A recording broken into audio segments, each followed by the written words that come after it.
Good day to all. Welcome to Extreme Recap. We observe a group of students celebrating a coworker's birthday at a marine research university, but a PhD. Siobhán, a student, has no interest in it and is occupied with her studies in the next room. The professor from Siobhán's then comes up to her and invites her to join the celebration. She just declines the offer, though. However, the instructor insists that she take this tour to study marine organisms in the deep sea, with a few strangers who hope to assist her in making friends and gaining some practical experience. At first, Siobhán tries to turn down the tour offer, but the professor says she will fail. Should she not participate in the tour? After getting ready, Chaban reluctantly joins the other crew members aboard the neon sin fishing trawler. Johnny picks her up from her friend at school and shows her to his Aunt Sierra. After that, she is shown to Gerard and Freya, the ship's owners, and the crew is also accompanied by the ship's engineers. Both Sudie Hamilton and Omid Hamilton. On the other hand, it becomes clear that Gerald hasn't had a big haul in a while, making it more difficult for him to maintain the trawler's stability. Siobhán dives into the fishy middle of the ocean while the crew searches for an anomaly for her research. Siobhán removes her cap and sweater and makes her way to the trawler's deck after a brief conversation. When that happens, the crew finds out that she is a redhead. It appears that members of the crew believe that having a redhead aboard the ship is bad luck. Even if she is kicked out, Gerard insists. However, Freya points out to him that they are unable to afford to return her ticket money. Johnny calmly advises Siobhán to put the cap back on after observing the crew's concern. Additionally, Johnny takes Siobhán on a tour of the trawler just as it begins to move into the water. Siobhán then learns that there are only 4 bunks on the trawler and that the crew works in 2 shifts. While the other 3 sleep, 3 people are scheduled to work simultaneously. Each member works shifts during the day and gets 2 hours of sleep each night. Johnny ignores Siobhán's concern that sleep deprivation could lead to psychosis upon hearing this. After that, Gerard and Fry's luck fails them once more when the Coast Guard declares the area where they were supposed to fish an exclusion zone. Exclusion zones are areas into which aircraft or ships are not permitted to enter. Butcher Art steers the ship into the zone despite the Coast Guard's warning. Regardless, desperate for a large fish hole to pay off his debt, Siobhán has trouble getting along with other people. When they enter the exclusion zone, she continues to read books by herself for the majority of the time. A movement in the water is detected by the trawler's radar. Gerard becomes optimistic when he thinks it might be a group of fish. However, when he realizes that the fish are moving extremely quickly and directly toward them, his hopes are dashed. The ship collides with the unidentified object predictably and becomes immobile.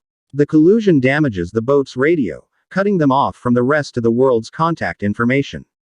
Omid also finds a number of strange cracks in the hull that are leaking a bluish-green slime at the same time. The slime appears to alter the wood's texture and to somehow pierce it like paper. After looking at it, Siobhán thinks it might be a barnacle species. Gerard asks Siobhán to dive into the water and cut the boat free when he hears this. Even though the unidentified creature could be anything, Siobhán initially hesitates to enter the water.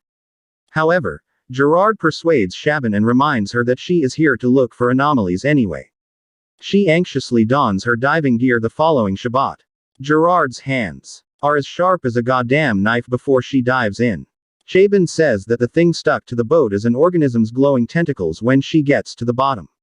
She proceeds calmly to remove the tentacles, but an enormous bioluminescent organism soon interrupts her. Ahead of her. Before the organism can attach its tentacles to Siobhán, she jumps to the surface out of fear. Fearing for her safety, she divulges the discovery to Gerard and others. But Gerard gets excited and thinks the thing is a huge squid. And even though Siobhán has warned them, he tells everyone to keep an eye out for the possible catch. Now, the crew tries to catch the mysterious creature by casting a net, but to their surprise, the mysterious being is too heavy for them and nearly topples the boat, because they are out of options. The crew is now compelled to release the net. However, Johnny's sleeve agitates and begins to scream when he releases the net and becomes entangled in the machinery. The crew quickly rescues him after seeing this. However, when they released him, the rope has already cut a hole in Johnny's hand. Siobhán takes care of the area where Johnny was hurt and notices the slime in addition to his blood, while Omid immediately assists him in applying first aid and covers the wound. Just when Siobhán thinks Johnny's blood will be in the green slime, it happens. She sees a second ship nearby. Gerard sends out a flare when he learns of this. Sounded the alarm with a ship, but they didn't respond. While everyone refuses to accompany Gerard on the rowboat, he makes the decision to roll to the ship and request their assistance. Johnny and Siobhán offered to go with him. The threesome then branches out to look for help, just to track down the boat's deck unmonitored. Additionally, the radio was completely destroyed. The cabin of the ship is then thoroughly inspected. Additionally, to their horror, the trio discovers the brutally mutilated remains of one man among the ship's crew members. Gerard explains how anyone could get that from sea fever. Siobhán, on the other hand, is skeptical of the incident and believes that it is more than just a sea fever. Regardless, Gerard instructs Siobhán and Johnny to conceal this discovery. They lie to the rest of the crew about what they found on the ship after returning to the boat. Thankfully, Freya and Omid have good news to share. The mysterious underwater creature appears to have released its hold on the ship and is now free to move. Despite the creature's size and the condition of the other ship, Siobhán denies that they are. Nevertheless, Omid persuades her that this was their fortunate break and that miracles do occur. But right now, Freya reveals that yet another enigmatic, massive object is approaching their ship. Gerard is unperturbed once more by it. He, on the other hand, insists on capturing the animal. Freya initially doesn't like his idea. However, Gerard brings up their financial situation. The crew on Frey then follows orders and casts their net into the water. Fortunately, it's just a huge fish haul, which helps the crew feel better. Johnny declares that he wants to go swimming later that evening when he begins to feel uneasy. The crew asks him if he's okay after hearing such an odd request in this situation. Siobhán thinks that the slime might have infected Johnny's hand, which is why he is feeling strange right now.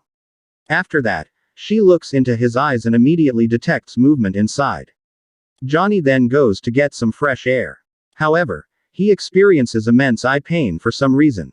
He also experiences sudden blindness and eyeball bursts. Because of this, after being blown out, tiny organisms slide down the train and into the ship's water system.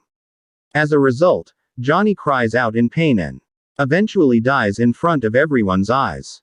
The crew experiences a shock. However, Chevron determines what occurred to Johnny recently. Therefore, Elsie mourns Johnny's passing. In order to inform Johnny's friends and family about the parasites in his eyes, Siobhán gathers Gerard, Omid, and Freya. She thinks that Johnny's death was caused by those parasites, which probably got into the boat's water system. Omid runs to Suddy in a panic. Who is showering right now? He tells Suddy to get out of the shower as soon as possible, but Suddy sees it as a joke and laughs at him. Siobhán and Omid eventually enter the shower to save him as the parasites enter his body, but they discover him lying down. Later, with cuts all over his body. The creatures have tainted the water filtration system, according to the crew. In addition, the parasites have consumed all of their filters. Siobhán thinks that the tiny parasites could be the larvae of that huge sea creature. She also thinks that the larvae in salt water will probably die within a few hours in fresh water. Nevertheless, the crew members experience panic as a result of this parasite invasion, because they no longer have clean water to drink. After a while, Omid and Siobhán carefully open the lid of the boat's water tank to see if the larvae have died. But notice that Gerard Sears and the larvae are still alive at the same time. Siobhán decides to examine the slime as the trawler approaches the shore. She quickly gathers the other crew members to inform them of the discovery that the slimes contain live eggs. Siobhán makes sense of that the ooze got into Johnny's blood through his serious injury, creating a of substance. He is of the opinion that, unless those eggs are killed, the crew is just as susceptible to infection as Johnny was. As a result, Siobhán and Omid begin a variety of experiments with the slime sample. They additionally attempt to kill the hatchlings with UV light, however it doesn't work. Siobhán then comes up with a new idea and hopes that electrocuting the creature will kill it. Siobhán reminds Frey that she must choose between her boat and the crew, but Frey objects to the idea because it could cause irreparable damage to the boat. Freya eventually gives in after a heated argument with Siobhán, and the crew prepares to electrify the trawler. They pour salt water all over the boat to carry the current and insulate the vital areas of the boat where rubber boots provide protection. After a brief delay, the cruel features, the trawler, and the strategy all come together flawlessly, but the suit's condition worsens. Freya becomes impatient about reaching the shore safely after examining the condition of her suits. However, Siobhán informs her that they must self-infect the ship. Siobhán is of the opinion that the quarantine must continue for at least 36 hours after the eggs were killed, because Johnny had the disease. Siobhán argues that if any of them remain infected after 36 hours, they run the risk of infecting others. However, Freya disagrees and desires Sutty's immediate hospitalization. Despite the possibility that Sutty could infect others, even Omid believes that Sutty should be admitted to the hospital. However, after a while, Sutty succumbs to the infection as well, rendering all of these discussions meaningless. Now, Siobhán decides to take matters into her own hands and ties a rope around the propeller of the boat, disabling the engine. However, Shebang's involvement is immediately apparent upon arrival. She is dragged back into the cabin by it, where it informs everyone of her deed. The Sierra crew members naturally become enraged as a result, punching the girl. However, Siobhán explains to them that she is not doing anything and stands by what she did, for self-interest. She teaches them that they cannot risk the lives of their family members back home. The crew ultimately decides to adhere to the stringent quarantine measures after learning the truth behind Chevron's words. Siobhán starts by looking for potential infections in everyone's eyes at first. Sierra, Siobhán, Omid, and Freya all pass the test, but Freya only sees Gerard's eyes and parasites. Gerard admits to driving the trawler to the exclusion zone in the face of imminent doom. Sierra is enraged by this, and she attributes Johnny's death to Gerard. Sierra apologizes to Siobhán at this point because she realizes how wrong she was about him. However, she gets into a fight with Shaman Metabology and starts choking her out of fear that Sierra might be infected. Sierra becomes panicked and immediately grabs Siobhán's leg, pleading with her to stop, as Siobhán climbs the ladder to inform the others. But the pleading soon turns into possessed yelling, and the terrifying Siobhán throws her off the ladder. Sierra unfortunately falls to the ground, where she dies instantly. In the meantime, Omid emerges from the hole after hearing the loud thud and learns about Sierra's death. When Siobhán and Omid saw the parasite emerging from her eyes at that exact moment, they killed it right away. After that, she rushes to tell Freya about it, only to discover that Freya gave Gerard. Before the panicking parasite could torture him, Freya insists on taking a rowboat to the shore. Omid and Siobhán, however, attempted to persuade Freya not to abandon the boats because they were aware of how significant this trawler is to her life. However, Freya informs them that she no longer enjoys neon sin and simply departs later on rowboats. Siobhán freezes this part of the body as a mitten. From the room with the water tank, they can hear noises. When they quickly enter the room to investigate, they hear a sound coming from the tank. Siobhán concludes that there is only one remaining larva from its sound. She speculates that, similar to tadpoles, the larvae ate each other until only one creature remained. Because it is a creature of cold water, Siobhán discovered that the larva can only be weakened in an environment with high humidity. Therefore, they heat the tank to weaken the lid was finally opened after some time. However, to their surprise, they discovered that the lone surviving larva had expanded and now shoots through the hole in order to return to the water. As a result, the boat begins to sink with a huge hole in it. They immediately went back to the deck and gathered the remaining food and other necessities. In addition, since Siobhán and Omid are compelled to abandon the rowboat, they set it ablaze and use it as a beacon. Siobhán then climbs aboard an inflatable raft and asks her to join her. On the other hand, Omid slips into the water and begins to drown as the tentacles surround him from all directions. Siobhán bravely dives into the water to save him from the creature when he notices this. And just as the two of them are about to sink the raft, they see help approaching in the distance. They are relieved and content to be free of this horror after a long time. But just at that moment, they notice that Siobhán has a cut on her wrist and is injured. She realizes that she is infected and cannot risk other people's lives by traveling to the shore. As a result, Siobhán makes the decision to swim back into the water and toward the bioluminescent creature. Omid, on the other hand, grieves the loss of his friend Siobhán, who had just saved his life as his health dipped.